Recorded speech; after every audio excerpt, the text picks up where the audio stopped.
Hello friends, welcome to binary dose. आज की इस वीडियो में हम बात करेंगे एनालिसिस ऑफ इंसर्शन शॉर्ट की। But before that, make sure like the video and subscribe to binary dose.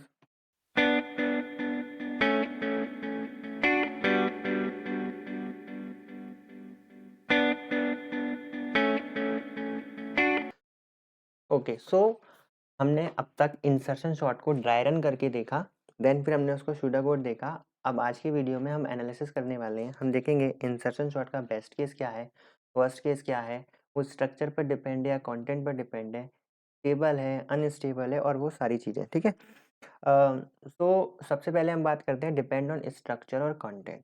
तो स्ट्रक्चर पर तो ये डिपेंड करता ही है, ये एक वेल फिक्स्ड स्ट्रक्चर है इसका इंसर्शन शॉर्ट का।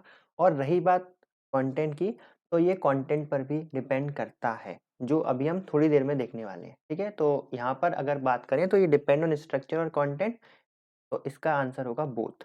इट डिपेंड ऑन स्ट्रक्चर और कंटेंट बोथ। तो what is the best case for the insertion short? Best case मतलब कि इंसर्शन शॉर्ट को कम मेहनत करना पड़े शॉर्टिंग करने के लिए। ऐसा कौन सा केस होगा, ये हमें सोचना है। अब अगर हम यहाँ पर देखें तो for I equal to two to N, यानी कि ये जो लूप है, क्या ये हमारे कंटेंट पर डिपेंड कर रहा है? नो। आप कोई भी एरे दे दीजिए, ये लूप तो एन टाइम चलने ही वाला है। बट जो हमारा अंदर वाला लूप है, उसमें हम, आप देख सकते हैं, एलिमेंट का सहारा ले रहे हैं कंडीशन चेक करने के।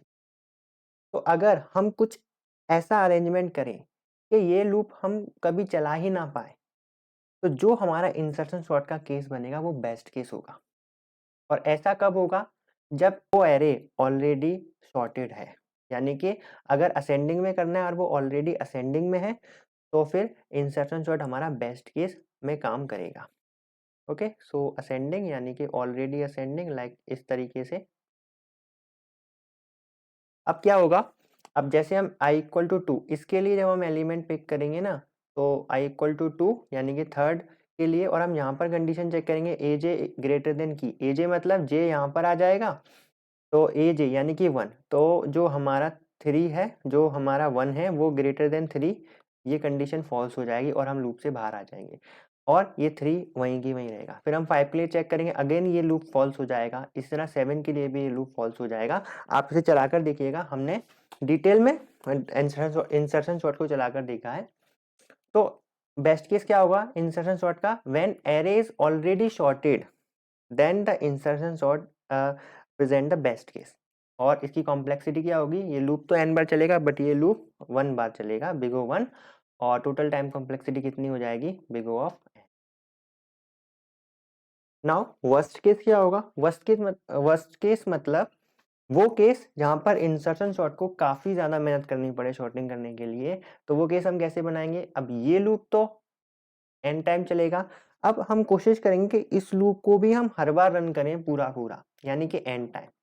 वो कब होगा? जब हम इस लूप को, इस कंडीशन को हर एक वैल्यू के लिए ट्रू बनाएं और हर एक टाइम पर ये हमेशा ट्रू होती चली जाए।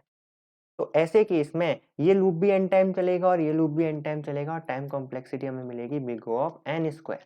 बट ऐसा केस होगा कौन सा?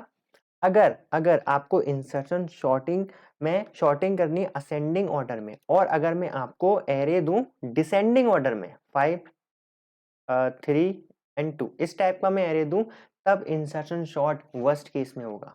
ठीक है, और अगर उल्टा करेंगे, मान लीजिए आपको डिसेंडिंग ऑर्डर में शॉर्टिंग करना है और एरे आपको असेंडिंग ऑर्डर में दिया है, तब वो वर्स्ट केस होगा इंसर्शन शॉर्ट के लिए।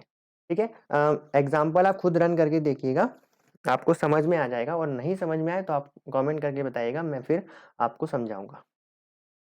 स्टेबल है या अनस्टेबल है? तो insertion sort is a stable algorithm. Stable है यानी कि जो रिस्पेक्टिव, जो एलिमेंट होंगे, डुप्लीकेट एलिमेंट होंगे, उनकी रिस्पेक्टिव पोजीशन हमेशा सेम रहेगी। ठीक है, so insertion sort is a stable. Internal और एक्सटर्नल, अब जहां पर हमने कोई एक्स्ट्रा एरे यूज नहीं किया, तो ये इंसर्शन सॉर्ट हमेशा इंटरनल एल्गोरिथम की कैटेगरी में आता है। अप्रोच क्या है? Algorithmic approach. एल्गोरिथमिक अप्रोच यहाँ पर भी हमारी क्या रहने वाली है? Subtract and conquer. ओके, क्योंकि हम हर बार हर इटरेशन में एक एलिमेंट को अपनी सही जगह पर पहुंचा रहे हैं और हमारा जो प्रॉब्लम डोमेन था वो पहले n होता था और एक बार इटरेशन करने के बाद वो n-1 होगा, देन फिर n-2 होगा। इसी तरीके से हम एक बार में एक ही प्रॉब्लम को सॉल्व कर पा रहे हैं, यानी कि subtract and conquer. Recurrence relation, again recurrence relation क्या होने वाली है, Tn equal to Tn-1 plus n। क्यों? क्योंकि एक बार में एक प्रॉब्लम सॉल्व किया, Tn-1 हमारा प्रॉब्लम बचा और एक प्रॉब्लम को सॉल्व करने में कितना टाइम लग रहा है, n टाइम लग रहा है। तो इस तरीके से रिकरेंस रिलेशन आ जाएगा इंसर्शन सॉर्ट के लिए। Okay, so this is the whole conclusion that we have done. I hope आपको ये एनालिसिस पसंद आई होगी इंसर्शन शॉट की। अब नेक्स्ट वीडियो में हम बबल शॉट को देखेंगे। इन नोट्स को आप ज़रूर एक्सेस कीजिएगा, इन्हें रीड कीजिए टेलीग्राम चैनल पर जाकर, आपको लिंक डिस्क्रिप्शन में मिल जाएगा। Okay, so thank you very much.